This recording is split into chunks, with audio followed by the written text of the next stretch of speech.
Yeah, welcome. That's the name of the new show, man. Asylum for the criminally insane. Crime. Welcome to London's craziest,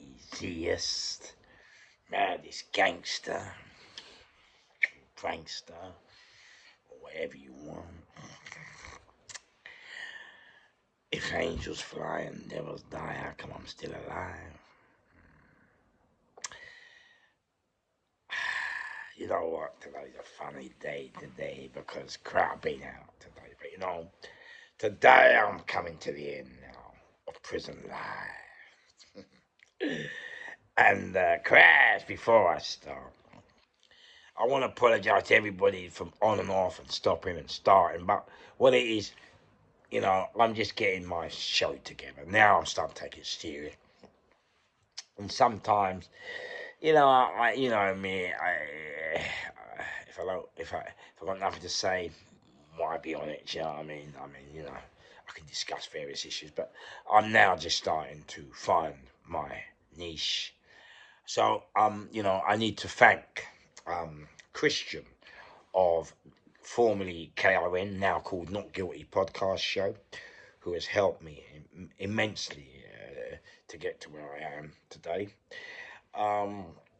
Also, I would like to thank my family for being behind me all the time and being there for me. Like I said, it's the end of Prison Life today, so I'm going to have a special one today. I'd also like to say thank you to some of my subscribers, well, all of my subscribers, but just some that have always been there.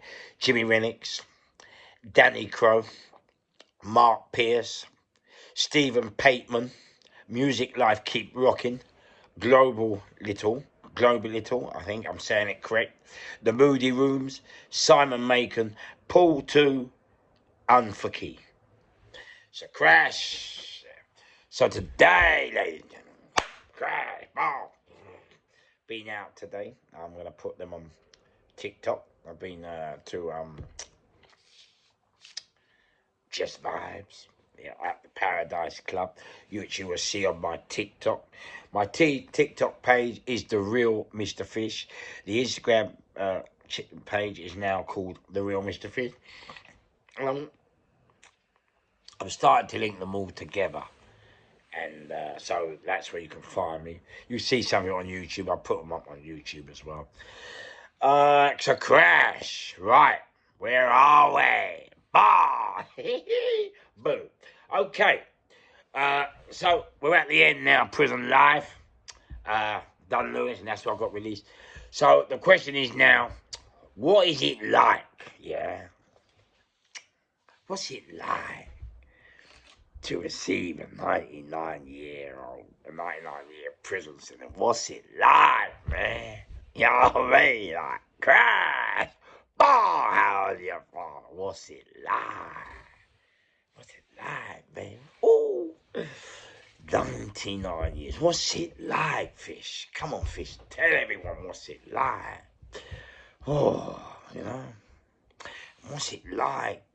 You know, you get an IPP and then you turn public at 99 years. What's it like when it hits you? What's it like when you get it? Like, you know, and then you got to say, what's it like going every day, every year through your prison term, never knowing if you're going to get released? What's it like? What's it like knowing you could die in prison? Oh, my Crash.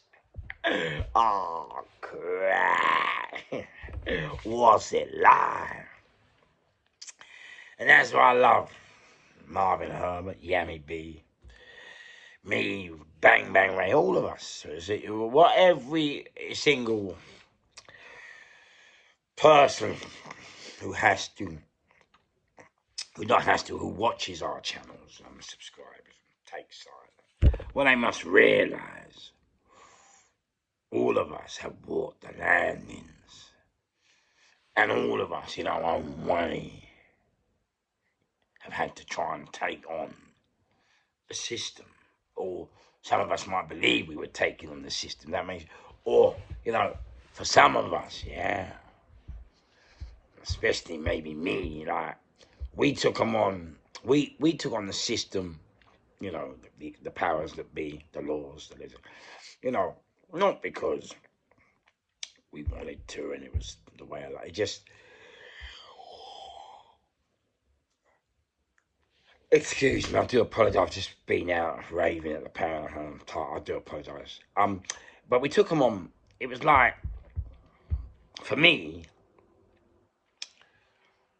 so many people out there watching this are dealt a hard hand, a hard life, and we all struggle. All of us struggle, don't we? We all struggle, and it's hard work. We untangle our life's missions and roads and paths. Life. Life is mad. The people that enter our lives can be either good or bad, and good experience or bad. It's just mad. Hey, and that's why me, Marvin Herbert'Yammy B, bang bang. We've all been lucky. We've all been lucky, really, because without this YouTube, where would we all really be to get me like crash? For me, it's always, YouTube, yeah, it's never really been about money for me. Only now as Christian monetized the show and got paid for that. But no, never really about money for me. It was all about education, all about helping me, all about just giving you stories, just telling you about life. It was never about glamorizing or condoning violence or glamorizing. Never. It was just life. It was telling you about our life and how we flew through it and the crazy, mad life we've led. It was mad. And, and we're still here to tell the tale. And YouTube is giving us that opportunity. And, we've all trying to make some success. But we've all got dark paths and pasts and, But hey, out of the bad always comes the good, eh? So, crash! What's it like receiving a 99-year sentence? Boom. Wow. For me, yeah. Come on, man. Before we start, let me just say, crash, yeah. The government, the powers that be are apparently on the 16th, I don't know how to, I'm going to take all our IPPs away from us. So we'll no longer be on license. I don't know, I haven't said it to me. But I always laugh about this. Good luck to us all. But it makes me laugh. You've got us down as a life to fret and limb. And you put us down to danger to the public. You give us 99 years. Now you have to remember, 99 years, man. I lived till 78. So you get 99 years. Yeah. 99 years. You see me? Oh, mate. When I got 99, I thought it was hilarious. Come on, man. Come on, what else could it be? You have to laugh. You have to laugh. Come on, man. 99. Listen. 99 years. God, it just. For me, because you have to remember being a homosexual and fighting my homosexuality, because in our day, oh, mate, it was the pure taboo. So I was always looking to do 100 years in prison anyway, so I could hide my fears or die. No big deal, you know what I'm saying? So that is why I got into the criminality and chased death and chased 100 years and did all the things we did to try and achieve that. But we never succeeded. Just didn't get cool. We just became good at what we done. It wasn't intended to. We just were good at what we done. We were good architects. Or I was anyway. And it's funny now. Mate, it's mad. The IPP has killed so many prisoners, 99 years has killed so many prisoners. 99 years has self-harm. It has ruined families. To me, it was like it was an attack on the working class, the men of the working class, to sever the bloodline, the bad bloodline. I mean, it achieved absolutely nothing. I don't know. You brought it in, I don't know if we were just guinea pigs, but it achieved absolutely nothing. Nothing at all. Total, utter waste of time. All it achieved was damaging, hurting people. And don't get me wrong, there are some people on the IPPs, you listen, because we're all under one umbrella, some people deserve to do 99 years, and some people might deserve, that's just the way it is, because we're all under one umbrella. But, but getting 99, it's crazy. I remember when I got arrested for the Great Tranny robbery, and crash, I remember being in that courtroom, we're talking to my solicitor, and crash. I remember a lovely lady, I forgot her name, but I never forget her when she was saying, Fish, look, you have to be careful, there's a new sentence out. And I went, yeah, so she went, no, you don't understand, Fish, you don't, listen, this sentence goes on forever. I said, well, okay, no big deal. And that was the thing, lawyers were petrified for their clients, and, like, wow, and, like, everyone was, like, petrified of this sentence, but for me, it was from the start, it was like, oh, come on, mate. Like, listen. I think having the education from Johnny Hanlon, Frankie Fraser, the old man Stokes, got to say his name, Joey Rouse, Captain Posh, just everyone sitting around with those men, those men gave me an education which, wow, just stayed with me even now today. It's mad. And because of that education, and because I was trying to die, and because I tried to go, the 99 years didn't really bother me, because it was a year less than what I was looking for anyway. Cry! Bob, how's your bar? It was a year less. Mate, you have to do better than that. But even that didn't bother me. It crushed so many, because the problem was you had to come to prison. I do apologise. I have to take a drink. Sorry about that.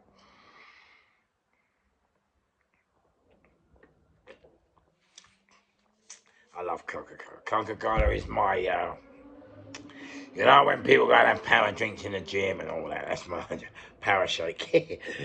Yeah, crash. It's not the only Coke I love either. That is it. No, but, for me, it never worried me in the slightest. Look, for me it was always, well, look, they're gonna give it to you. So, like, what's the issue? There's no point worrying, crying, moaning. It's life, isn't it? Like, they're gonna give it to you. That's it. Now, I don't know how each and every single one of you out there feel. Like, could you do 99? I don't know how you would feel if you got 99 years. I mean, wow, it seems mad, but I always knew, for me, it never meant nothing, because I've always knew, one, they could never keep it up. They're like an eye on us all, and now they're talking about taking it off us all now, every single one of us, ringing us who have been out now. And it's funny, because they're ringing us saying, oh, you've been good, so we're taking it. But how do they know you've been? How do you know we haven't been committing crime every day, but we're just good at what we do? You understand? Yeah, I mean, I don't mean, but like, crap ball, you know what I mean? But you know what I'm saying? So they're taking it. They're going to take it all away.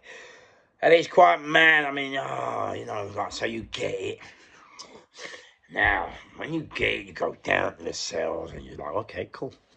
You've got to sit there and, wow.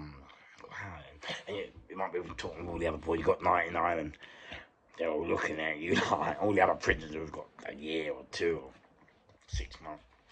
They're looking at you and they're like, sorry, mate. And like, for me, there was nothing to be sorry for. Do you know that? Like, mate, look, I'm not trying to be funny, yeah, but the 99 years for me, only for me, not for so many families that have been hurt by it, crushed by it. It's for many people who have lost their loved ones to it, you know? You know, listen, I'm not, you know, this sentence has taken lives, has messed up family. I mean, this sentence has far right outweighed any crime that some of the IPPs have done. I can only say some because some have committed horrific crimes and done horrific things and deserve the 99 years. That's it. I've got to be honest, you know what I'm saying? So, you know, that's why it's always been a difficult sentence to appeal because we're all under one umbrella. Sex offenders, benders, fucking rapists, fucking, like, murderers. We're all under one umbrella, so when you're talking about the IPP in 99 years, you know, people like, oh, yeah, you know, John Warboy's the taxi driver. I mean, the raping the women, he's on it. You know, like, you know, you know, some really naughty people that are on IPPs, like, so you know, you know, it's always been very difficult to appeal or to get the public on side. Because it's just so because for me it's always been recategorised prisoners under the old system and still have them as an IPP. That was how the government should have done it ages ago, and why they never done it. And now they're trying to get all the IPP prisoners off it. But wait a minute, I ain't changed, mate. If I go out tomorrow and do what I do, I go out tomorrow. I don't know about 90. And that was the thing about the 99 years for me. Like, it's made no difference to me. You know, I still go out and do what I have to do if I have to do it. It's never, ever, it's never, ever worried me getting nicked with an IPP. For me, it was a result because you go straight back to prison. You ain't go to court. And I mean, what else are they going to do to me? What I'm doing 90... Oh, scare me. You know what I'm saying? I'm already doing that. What are you going to do to me? Not, yeah. Nothing. You know what I'm saying? Like, I just don't get it. It was never, ever. Has never been a burden, never an issue. And I'll tell you something else. Many IPPs don't have to go through what I go through. And I've had to go through every 2 weeks for 7 years. It's cool. I don't mind that. I've also you see, and this is what people don't understand. Yeah, all these other people, oh yeah, we're gangsters or villains, but they don't understand. My sentence is different from all of theirs. I got probation, and the police ringing me up. I could be at home on a bus asking me why I'm in Luton Airport, Manchester, Heathrow Airport. What am I doing going to... And it's not me, you know. So, but what it tells me is they're on tabs. My phones, you know, they want to know the phones are locked and are all on tabs, you know. None of it bothers me. None of it bothers me because, you know, you don't talk on phones, so that takes care of that. And it always makes me laugh when they crash, yeah.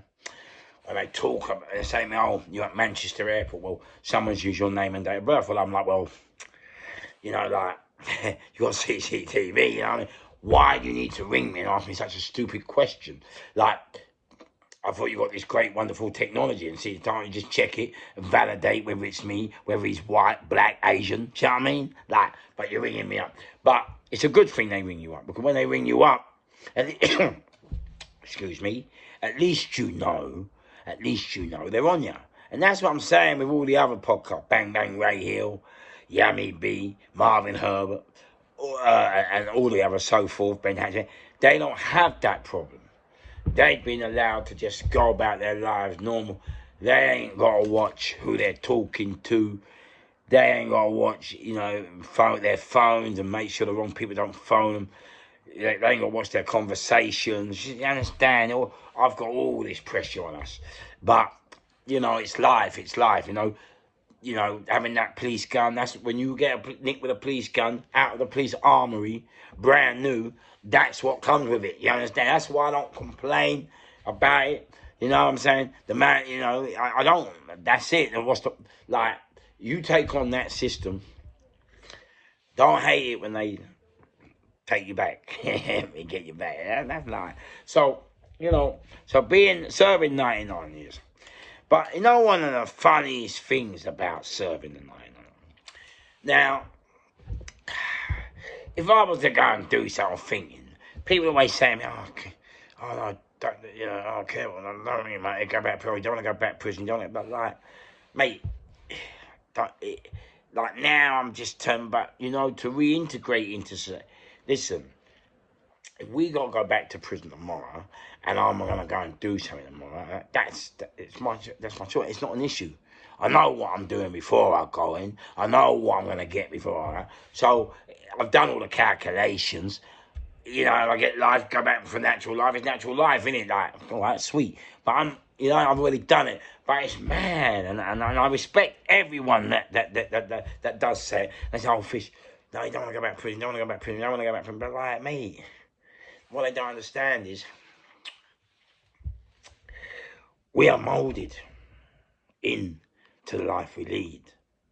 And that's been part of us. That's why we got it, we got balls, you know what I'm saying? We can take the slap. It's the slap, mate, the slap's part of the game, Part of the game, baby. That's what I'm saying, man. And don't get me wrong, I love all you people that say, Fish, you don't want to go back to prison. But, for me, I do what I have to do when I think I have to do it and it needs doing, I'm trying to say.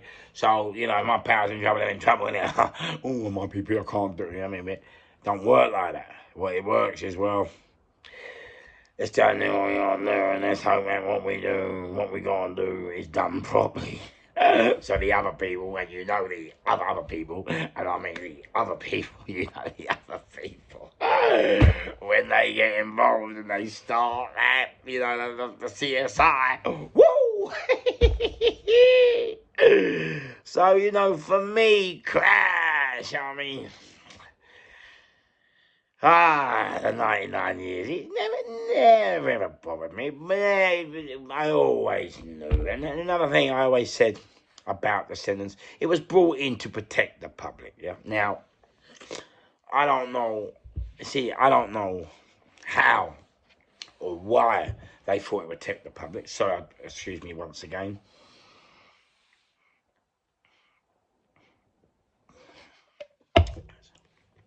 Now, I don't know why or how they thought it would protect the public. I don't get it. Ray Cantwell, how are you? He's a two-strike lifer. His sentence ain't changed. So, what I'm saying is, how does it protect the public? I don't get it. The geezer that hit his dad and got a 23-day IPP and then served 18. How did that protect the public? He hit his dad. He didn't hit no one. His dad only called the police, so it didn't protect the public. You understand what I'm saying? I don't understand. How did it protect the I don't know how it protect them, because even now, today, mate, if you put it on us and I got to do what I got to do, you're not protecting nobody. I'm going to do what I got to do. Not because against an innocent, but if someone's coming at us, or saying the wrong thing or doing the wrong thing, and then we got to do what we got to do. And people go about, oh yeah, but it's on social media. Mate, forget social fucking media. Everyone knows what we're about anyway. So what difference does it make whether you're on social media or not? You know what I mean? It's crazy, isn't it? But we try our best to be respectful and that all the time. But that's the thing about this IPP. You know, a lot of these other guys, you know, podcast, it's great. They're just walking about. Like, they ain't got that headache. You know, they have not got that headache. You know, phones, emails, everything being monitored all the time. You know, they don't have that. You know, they don't. You know, Facebook being monitored, friends being monitored. They don't have that, and I've got all of that. Hey, it's the walk down the park. You know what I mean? I didn't even know I had friends. Yeah, so you know the IPP. Crazy, you know. Yeah, it's you live with it every day. It's mad. I mean, it's like an E. Give me love, baby. Yeah, it was. You know, in prison it's mad because in prison, if you do anything wrong, then the parole board, who have to release you, mark that, so you have a little fight, they mark that down and you haven't changed, and then it knocks you back a year. So you know you're not getting released. If you get caught with phones and drugs, they hold everything against you, when really it's just part of life. You're not, just because you got nicked with a phone in Nick doesn't make you a danger to the public. Just because you got nicked taking drugs, unless the drugs were to fuel, unless the crime was to fuel your drug habit or drink habit, then yes, definitely, absolutely correct. And then, but to me, who take drugs, who don't, I never take it to feed my habit. Fuck that shit. But like, I never had to. But what I'm saying is, they hold everything against you. You know what I mean? You don't do a course, then they're holding everything against you. You know, and they forgot. You see, the sentence doing 99 years. Oh, mate, doing 99 years, it kills a lot of people mentally. You know, kills a lot of people because like a lot of people do 99 years. You have to remember they can't. They're not lucky as me. They didn't receive the education, so they have their families, their friends, and some of the MPs and took on the fight and the cause. It destroys them because you just don't know now, because it's destroying you. It's destroying your mental health, and because now you're losing it and starting to freak out. Now they're holding it against you, and that's why I hate them now. They're talking about taking it off people. You kill people, you damage people, you hurt family. Now you think you're going to take it off them, mate? Listen, let me tell you something. You're putting a lot. Listen, I've always said the IPP sentence was brought out to protect the. Listen. All it done where I'm standing, I don't know about anybody, but from where I'm standing, all the IPP was put the public in more danger than before. Because, and the reason is, because if I've got the hump with you, I can't tell you I got the hump with you. You understand? I can't say it, because if I tell you and you ring the police and say I'm threatening you, then crash, it's all over. I've got to go back to Nick, regardless of whether I'm threatening or not. But I have to go with it because for your safety. I mean, they think I want to come and blow you away or shoot the family or burn the house down. Do you know what I mean? But you know what I'm saying. So what it's done, crash. What it's done, I can't say I'm coming. So now I just have to come. There's no warning. There's no shouting. And this is the problem. So many people push us there, and organisations, I'm not going to mention it, but they push at me there all the time. And you have the thoughts, and sometimes you want to carry out these thoughts, and you have the capabilities to. And it's mad, it's mad because, some people just don't know how close they are to getting a slap and their staff getting hurt. It's crazy, but it's not their fault. They don't understand the caliber of the person they're dealing with. You understand what I'm saying? So, but it's mad. So the sentence, as far as I'm concerned, put people in more danger. At least before the sentence, you could tell someone, listen, mate, you can't, or mate, you're taking the piss, sort this out, or I'm going to do this and that. Yeah, but now you just come, and it's very sad. It's very sad because when you come and it happens, people don't know if it's you or not, and it's frightening. You know what I mean? Are you going to come back again? This is what I'm saying. It's the IPP has really I don't know for everyone, but it's changed. It changed the way you know I have to work, and people like me have to work. It was crazy. So, but receiving the IPP sentence for me, it was like, okay, big, I got it. Now, the first thing with an IPP sentence, the first thing you have to understand, I've said it before, is listen, baby. You can't see yourself, man. You can't see yourself, yeah. That is definitely out. No, yeah. Can't see your watch, your cars, not me, I don't have all those things. But, if you have nice watches, nice clothes, all those things have to be swept out of your mind. That's it. That's the first thing about an IPP, receiving 99 years. You don't want to have the courage and the balls, yeah, to take that sentence on. You have to see others. And that's the first, mate, trust me. Mate, let me tell you something.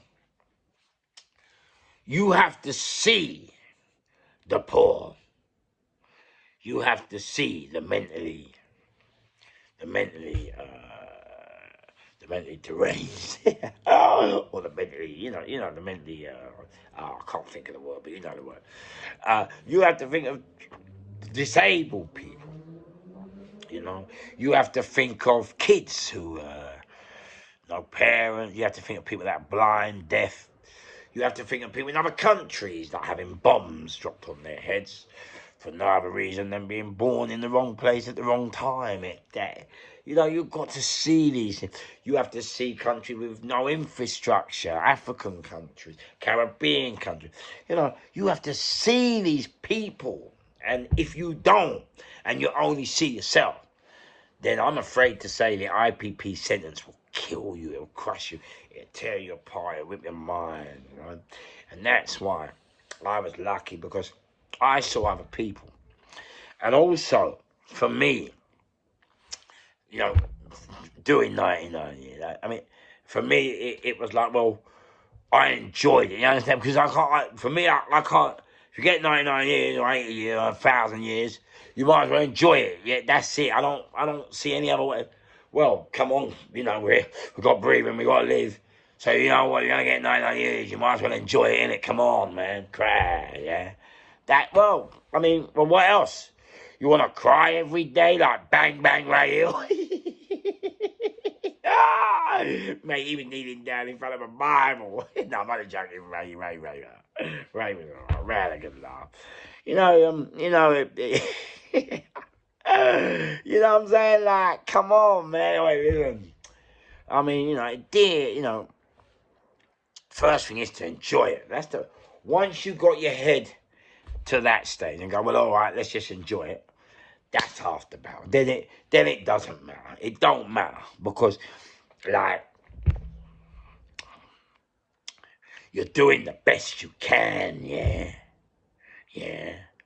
under the circumstances. That's it. End of story. So you make a life for yourself in prison, and oh, mate, now this bit's hilarious. The funniest bit about 99 years of serving you. There's no point looking for a day. There's no point. You might as well just forget it. You live and you just wait till that day comes when you get the letter from the parole board, who the parole board, as an IPP 99-year indeterminate public protection sentence prisoner, every year you have to sit in front of a parole board who will decide whether you're ready for release, or whether you have to do other courses, or whether you haven't really learned your lesson. And so, and if you you know, if anything goes on in your sentence, or if you don't come across right, I do apologise. If you don't come across right to the parole board, yeah, crash, yeah, then that's it.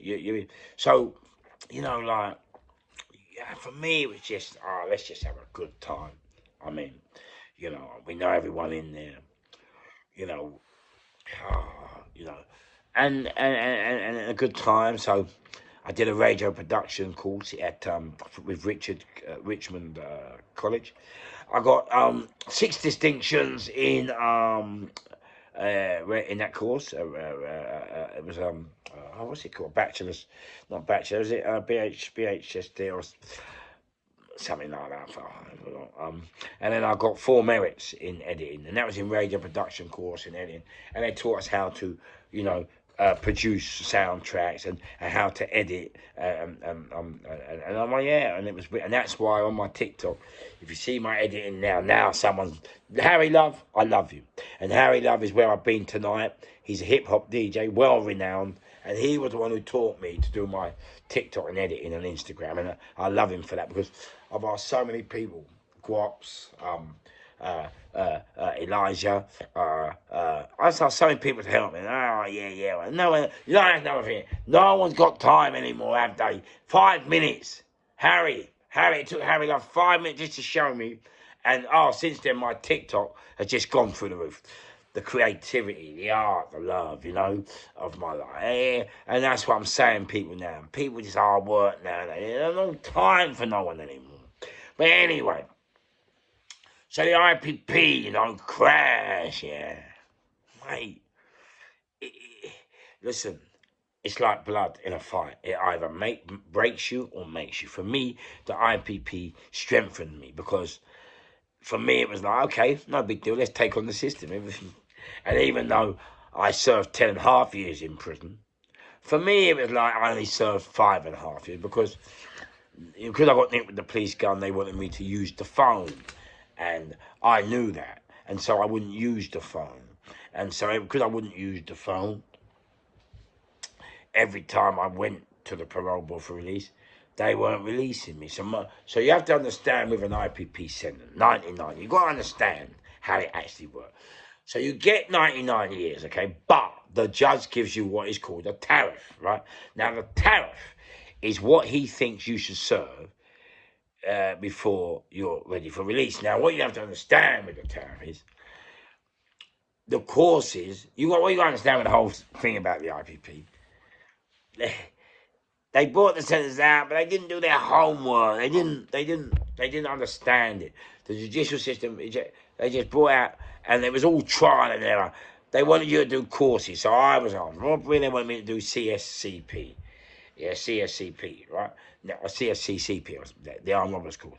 If you was in for violence against your wife, it would be a healthy relationship. If you was in for drugs, then it would be PASVRO or a drug course.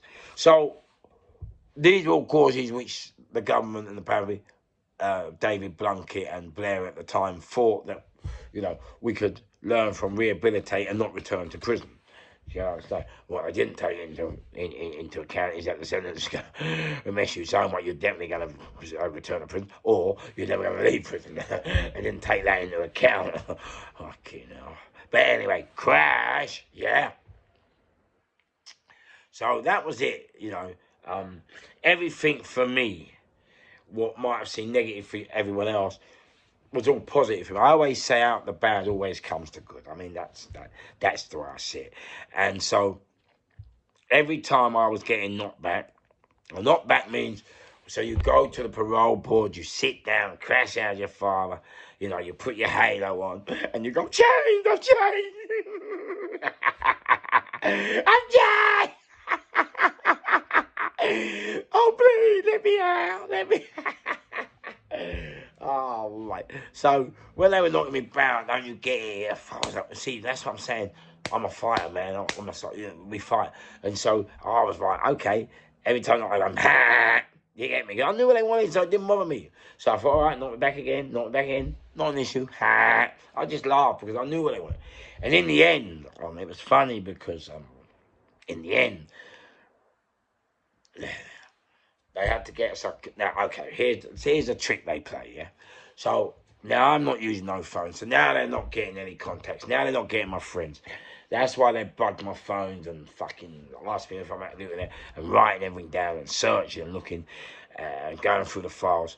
But what I'm saying is, yeah, like, for me, it was like, okay, like, I just like, like, bring it on, you know what I mean? Listen, I'm not one of these guys that break. I'm not a breaker. Do you get me? I'm not gonna melt. I'm not gonna cry because of like what's in front of us, because we're not going home or that don't happen to me. With me, I'm a person that something goes on, and the longer and harder it is, the stronger I become. You know that. And if I was someone to do something, I might wait years, but really, you might think it's over or you might think it's forgotten. But no. I'm just waiting, sitting, and then I'll go crash. And I've always been like strong mentally. I don't know how I've survived it. Maybe that's why I'm having memory problems now.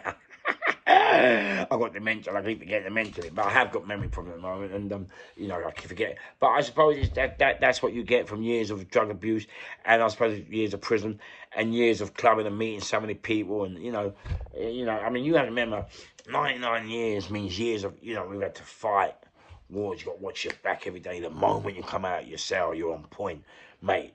You got to make sure you're not going to get hot watered and sugared. You got to make sure you're not going to get stabbed. You got to make sure, like you're not going to get in. Well, I mean, I was lucky. I got balls. And we took on. We had big gangs. We had fight with gangs, fight with the Muslims. We control the prison establishment now. We had fights with prison officers. I remember the one that called me a monkey. I remember one with Mr. Stewart. Oh, God bless it. I was on the railings and he said, "Fish, get off the bar." Well, what happened was, I told you, innit, a block screw. Mr. Morris came down, big Mr. Morris, a massive head like a Rottweiler, twice the size of him. And he came down to the wing and he stood on this black guy's foot. And I thought, no. And I said, and told all of us to get away. But I thought it was a liberty. This black guy was shitting himself, and he weren't a prisoner. Like just come in and, done a stupid crime. And so crash. I went to Mr. Morris and, and said, look, when you say get behind your doors, do you mean this side of the door or that side of the And he was fuming. And I remember I could hear the whole wing, not hear, but feel. I could feel the whole wing saying, "Fish, what are you doing?" But I've always been like that. If someone's being bullied or if someone's into, that's what the fish is about. I'm not about, all the rest of the shit. I mean, we do what we have to do, yeah, but, we do criminate, but it's not to hurt people. My job role is to step in when police are unable to step in or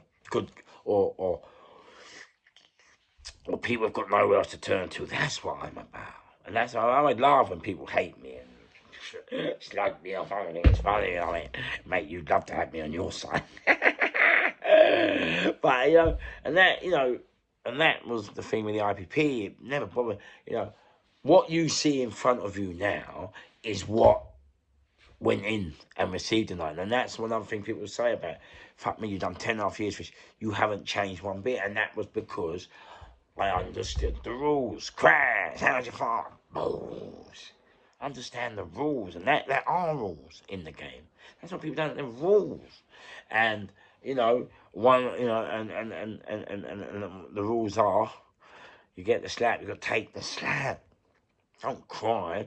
So, as I was telling you, the parole board when it came to me, they had to play a neat trick. And the trick was, they had to get a psychologist to release me. Now, it's a trick. Now, because what it is, you can use your psychologist or you use the Home Office psychologist. Then the psychologist will come, he'll interview you and test you and see if he thinks you're ready for release. But it's a bit of a trick because they didn't have contacts and they didn't really know much about me through the phones and that and information like that. What happened was they said, okay, we'll get a psychologist to release. And the psychologist I use theirs, because if you use yours and the parole board are not happy, that's it, you're dead meat. You know, if you use a private psychologist, I mean, some work, but if they're not happy with him, that's it, it's all over. But if you use theirs and he says you're really, well, they're in a bit of catch-22. But the reason they use a psychologist to release me and not the parole board is because the reason they use the psychologist's recommendations to release me and not the parole board is because if I come out now and shoot everybody, or then they can turn around and say, well, we didn't release him on our recommendation, we released him on the psychologist's recommendation. Which, I mean, why they have to take a psychologist recommendation over theirs, I don't know. But it's like a doctor, he's more powerful than the judge, you know what I'm saying? So crash. So they had to get the psychologist, so that's what, and here I am. And I thank that psychologist. But it was funny when we was doing my parole board, the last and final one. And remember, you don't know it's the last and final one. You just, because you do it and then, I know, it's mad that IPP, because you just don't, every time you sit parole board, you think, are they going to release me or not? You get me? That's why there's no point in worrying about it, because it's mad. So I went through 10.5 years, or 9.5 years, like, thinking, oh, am I going to get me? Look, it's just mad, it's mad. And you don't. And that's what I'm saying. But when you don't, you laugh. That's the killer. The killer is, you never know. You always think you've done well at a parole board hearing. And then they come back and say, no, we call it a knockback. They knock you. Once again, I do apologise. I've been out. Harry Love and the hip hop crew. So it's been mad. So anyway, crash. They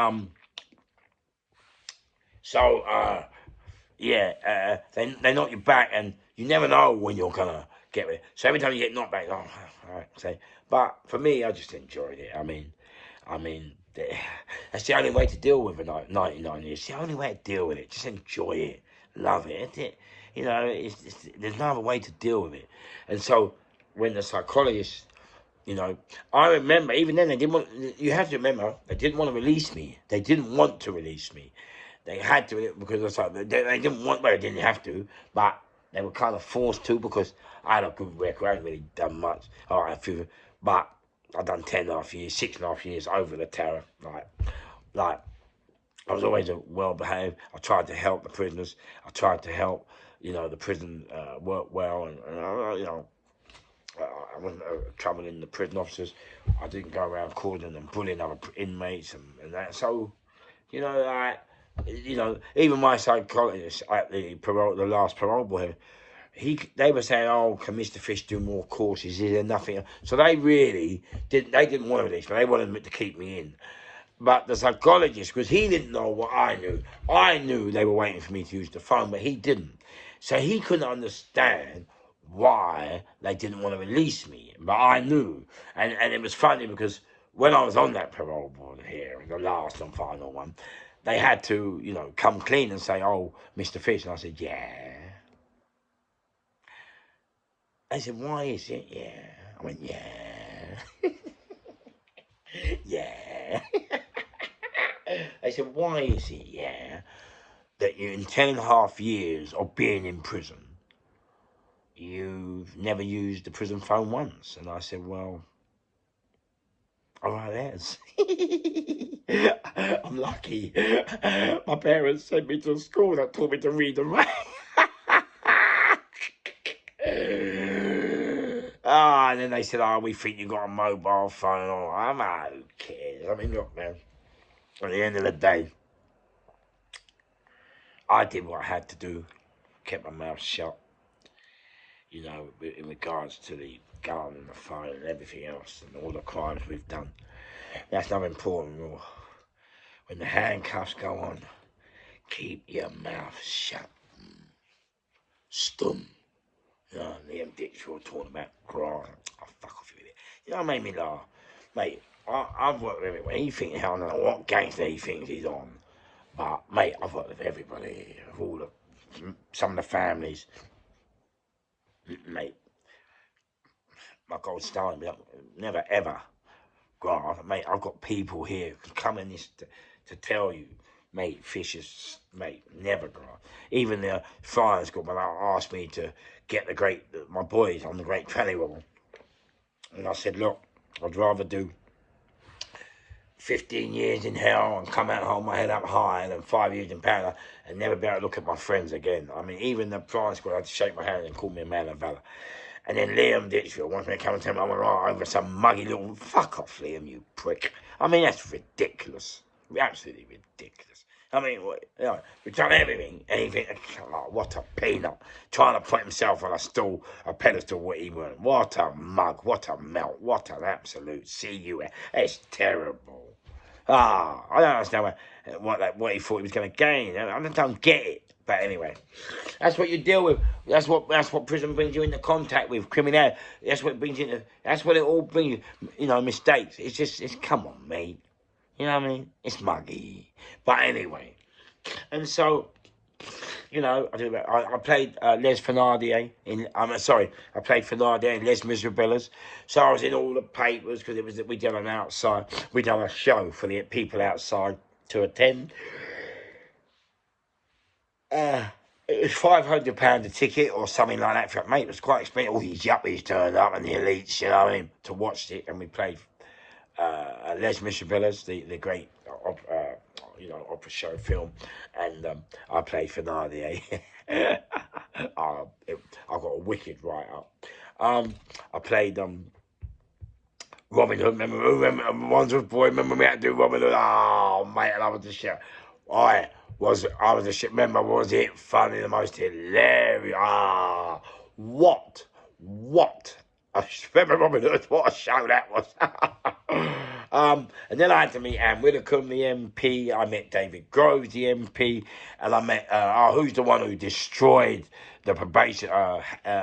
What's his name? I can see his face. You know the one who looks like an alien, like retired. What's his name? Groves, not Groves. He helped me out, Mr. Groves.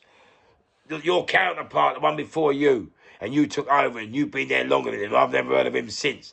And when Mr. Groves, when I interviewed him, he tried to mug you off but now you're still there and he ain't. You know that one, the one beginning with H, I think, and he destroyed the probation service. Absolute idiot. But anyway, that's life, isn't it? So I like old Grovesy, MP Groves. I mean, at least he had MP Groves. I mean, he's still about today, but at least Mr. Groves had some kind of not so. Yeah, it was about understanding, you know, of what was going on in the judicial system. You know, and he, you know, I mean, you know, the IPP in the 99 year was created by the Labour, David Brunkett, who was blind. They say justice is blind. No wonder he done it. He proved it was. Oh, they crash. So yeah, but Groves, I mean, Anne Widdecombe, she was all right. She just came in and looked about, but in an official way, Anne Widdecombe. David, I love Groves. You know, Groves, he had an interest. He came across like he, not, you know, at least he had an interest. At least he kind of listened. At least he listened. And he seemed to genuinely listen, wherever it went, But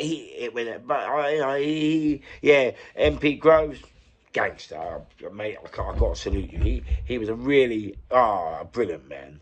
And then I forgot the other one I'm thinking of. You know the one that looks like an alien. The one is hates. I can't remember his name. Remember, he messed up the probation, he messed up everything, and he went fucking loon. Yes, and then I was in on the Channel 4 News. Oh, God.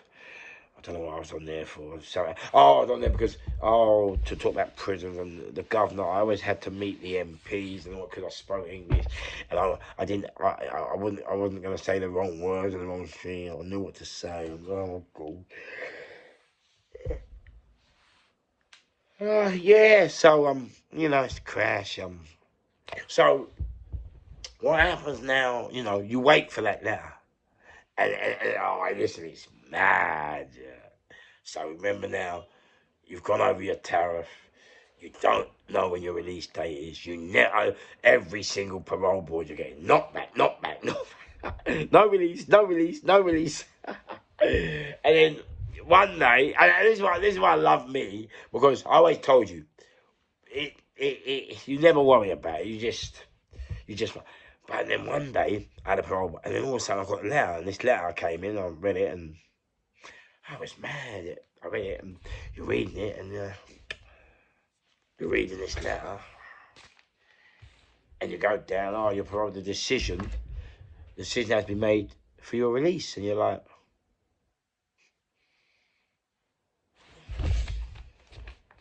we should check. I got that right. Do you say release? And it's mad. You don't jump up with joy and man. You don't. It's crazy. It is. It's crazy. You look at it and you're like release, and you're like, it's just fucking hell. They're releasing me. It's weird. To explain it, it's just like it's not wow. You know, it's not just like fucking hell.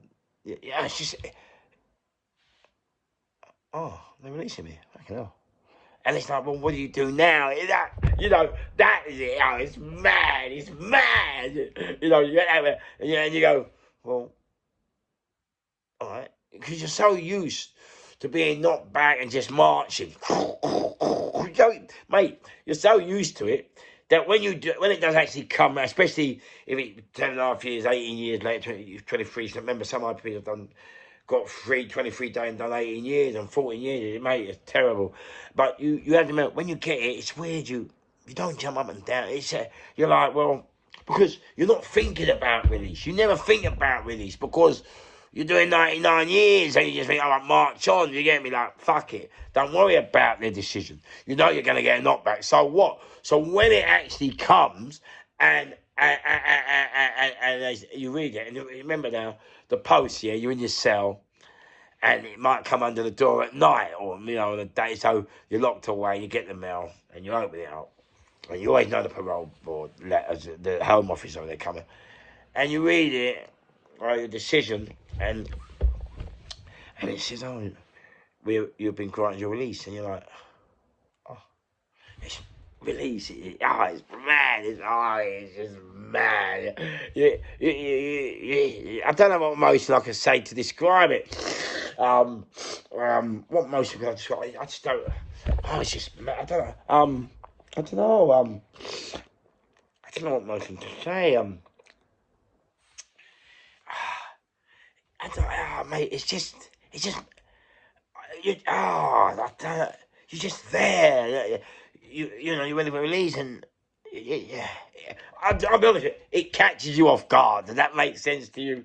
You're not ready for it because you know you ain't gonna get it, or you thought you weren't getting it, and you got it, and now you're like, well, fuck me. What do I do now? What do I do now? Oh, Parker. It's mad. And you have to go over it about 10 times. Release. And you got to read the letter. You keep reading the letter. Keep reading it and reading it. And if I made a mistake, it's like the lottery mother. You win and you just check again and again just to make sure I've won. And that was that. You kept reading it, and then you got to go to your mate. And I forgot. I went to my mate. I said, I think they're releasing me. And they go, no way. And they go, hey, look, because you have to go to that's how mad it is. You got to go to your mate to check that you're reading what you read. Oh my crap, that was your father on it. It is mad. Oh, it's mad. And then you're like, well, fuck me. Like, you've done 10.5 years of mayhem, of fighting and battling and watching your back and coming out and sorting out problems and tear-ups and negotiations between gangs and rivals and trying to, it's mad. All of a sudden, I had a life in prison. I had a life. And now all of a sudden you're getting released. You're like, man, release is like, it's just so man. Release is like, wow. But you're not ready for it because you're like, oh God, like release, like you've done 10.5 years away inside prison, and now you've got to go in the big wide world, and like You just weren't expecting it. You're not prepared for it because you thought you were going to get a knockback, and now you're fucking haven't got a knockback. You're not. They're not even. You know. You know what? This is going to sound crazy to you. Even though you're happy to be released, you're kind of tinged with sadness because you're leaving your crew. You know what I'm saying? You're leaving the boys behind, you know. They were your family.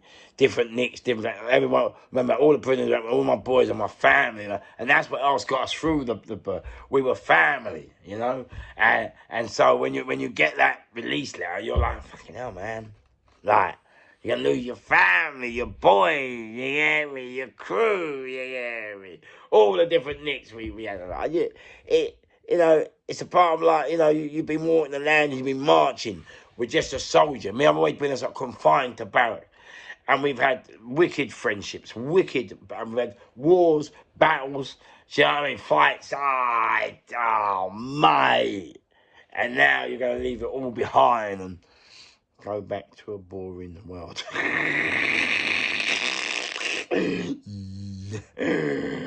9 till 5.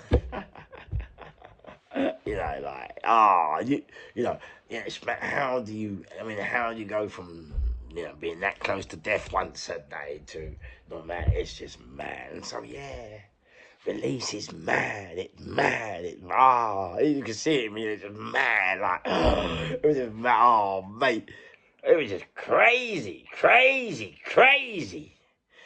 Right, I'm going to leave it there, spinning now, you know, I'm boring you. Crash out your father. You know, I hope it was a good one. I just, you know, here I am. I just thought you should know how it feels because they want to take it off of a lot of prisoners, and I just want you to know how it feels. I mean, oh, mate, and I want to thank, you know, all of you, you know, subscribers, non-subscribers, viewers, everyone, friends, prisoners, probation officers, probation officers, prison officers, please, everybody that is that I've had the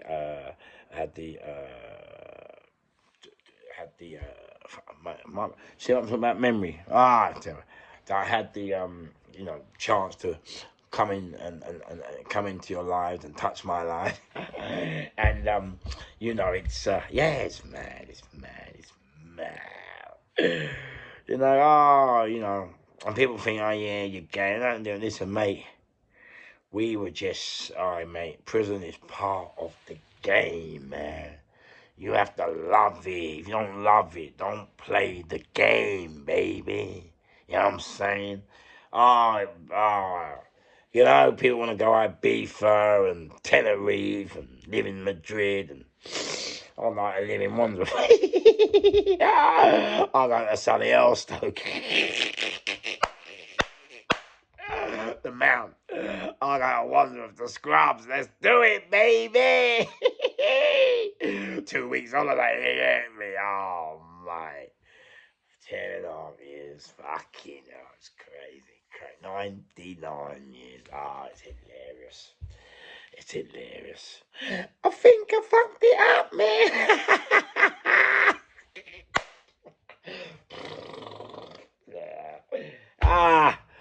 man. London's craziest gangster. There you are. That answers your question. Crazy beyond belief. Because you have to be crazy to think like that, to do it like that, to be like this. And that's one thing everybody has said, Fish, you have come out exactly the same. And that's what I'm saying.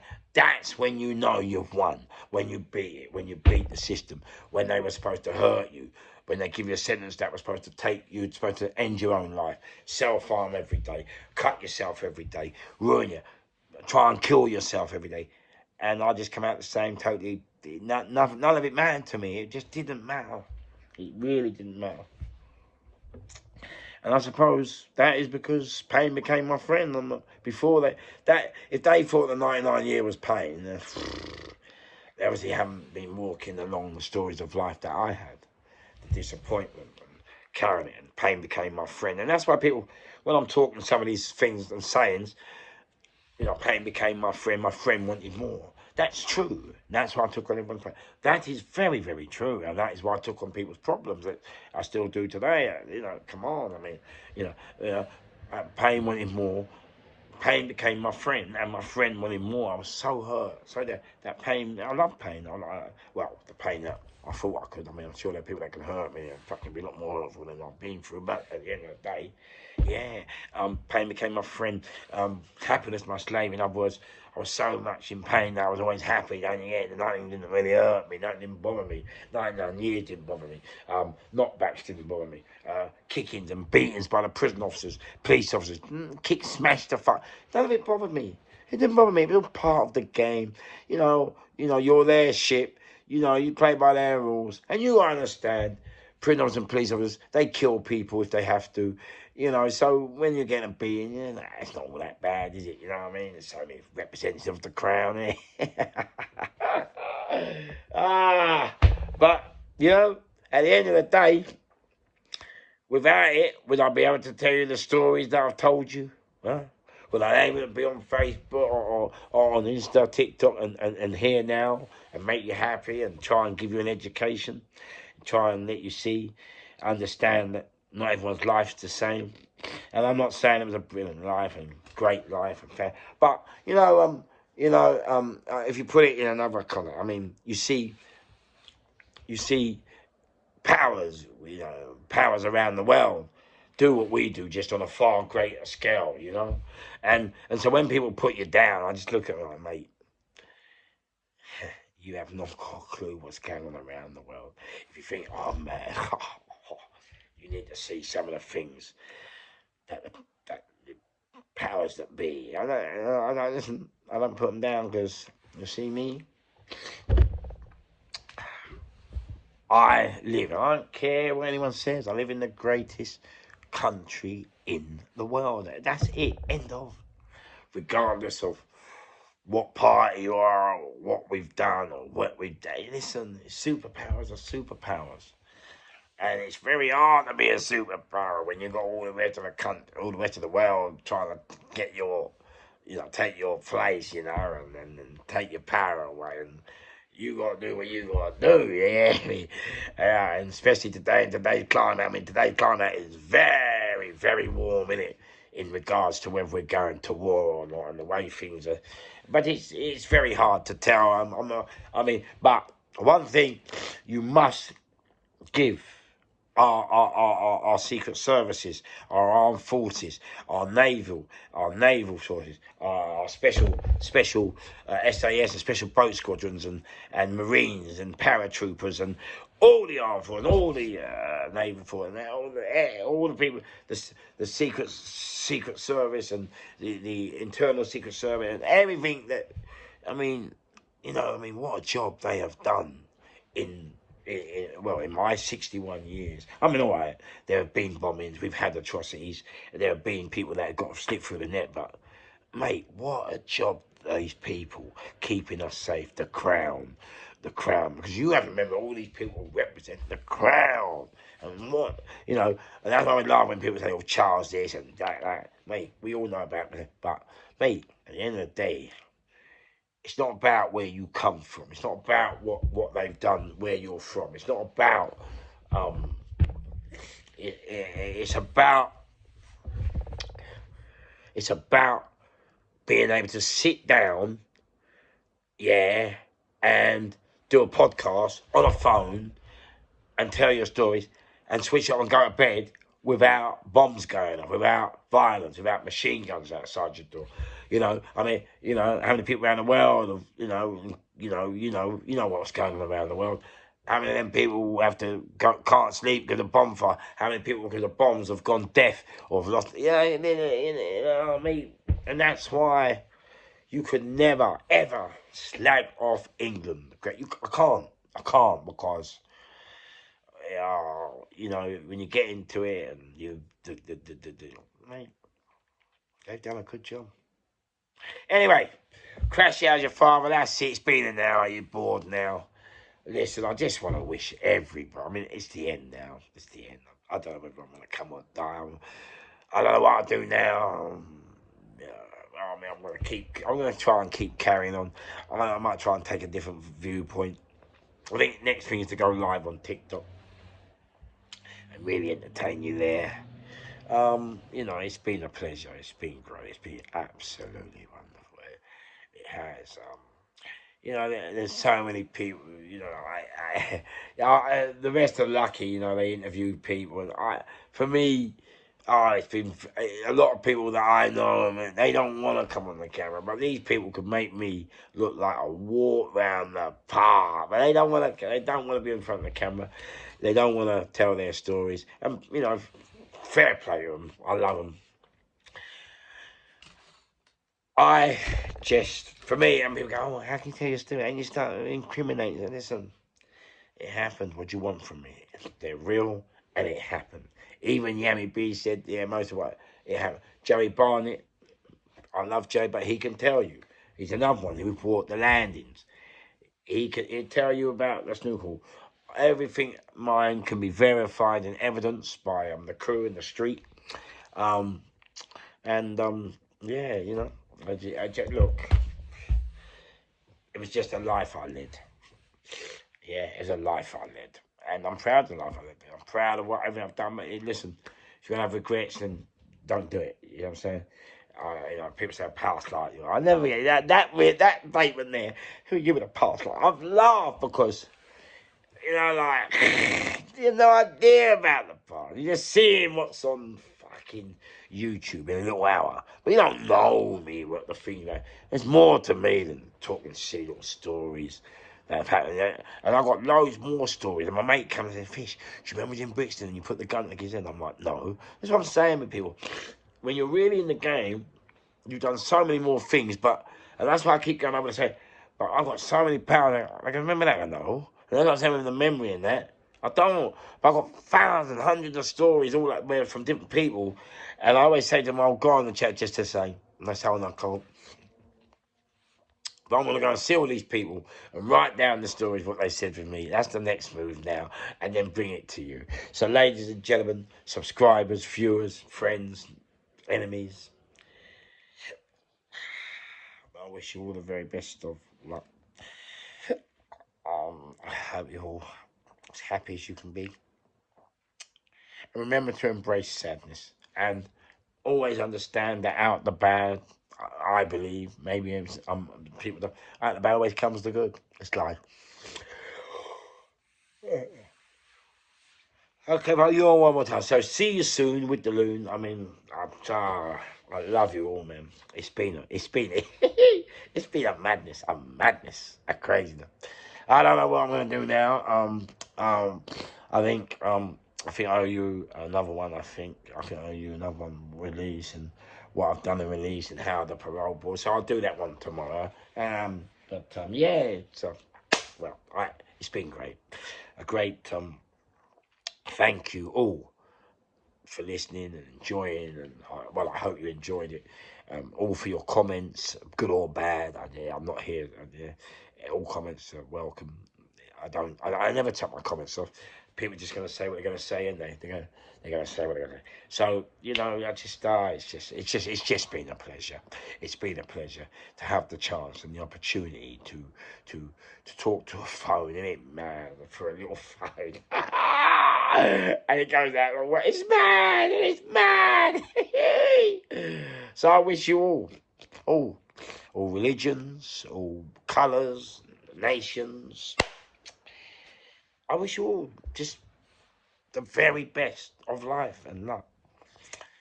And I just hope that the powers that be steer the world in the right direction. That's it. Ladies and gentlemen, see you soon with the loon.